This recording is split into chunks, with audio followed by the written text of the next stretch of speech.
Hey guys, Jimmy Vegas here, and today we are taking a look at an asset in the Unity asset store called Stylish Cannon Pack.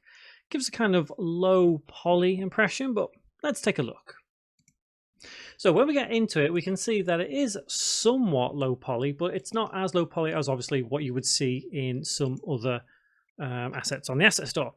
I actually like the design of these. I think they look really nice. Obviously, stylish, as the title suggests. Overall, we get many different types here, and I think the quality and quantity is really decent here. We get a total of 16 different types of cannons. Some do look fairly similar, like these two here. One is an alternate version of the other, but either way, I still think they're really decent. The quality is fantastic. So if we take a look deeper, we can actually see that each of these separate cannons are made up of multiple different objects, and that is a good sign. What that means is that we are able to customize these a lot more than just as they come. So for example, if we take a look at this, we can see that this section here is completely removable. So if we didn't want that, we could take that away. If we look at this here, we can see the wheels. Perfect. They are separate as well. So again, they could theoretically be animated to, well, make them move. So if we were to take this and not that one, on the X, obviously. On the Y, I should say. So we can see, so the way these are rigged, they are not upside down, back to front. So either way, you'd still be able to animate them moving with the wheels. So sometimes you will come across assets like that when they are grouped together. The children of the parent asset, I should say, may sometimes actually be a little bit back to front, so you may need to rotate on a separate axis, but either way, that doesn't make too much of a difference. And again, this little bit here can be moved, so they are entirely customizable, and that is a really good thing to see. So quality, really good. Quantity, obviously, we get quite a few here. They're really good. They are incredibly versatile. We can do different things with them. Overall, I just really think they'd be decent. But how useful are they? What would they be useful for? If you're creating some kind of awesome mobile like defense kind of game where you need some cannons, upgrade your cannons and that kind of thing, this set is going to be absolutely fantastic for that. I really like how they look. They are indeed very stylish. So I can see these being used in many different styles of games. So when we look at them a little bit further, we can see that the folders here are all laid out, and we do indeed have that demo scene. Always good to see.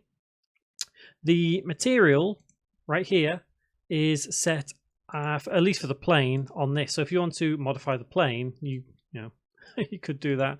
I suppose that makes it look even more different again, I guess. So yeah, if we go into it, we can see that each section has their own material built into the prefab itself.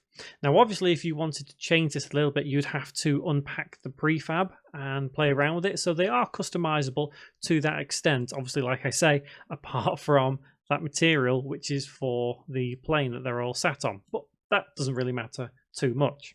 So size and price, let's take a look. Free. Always good to see a free asset.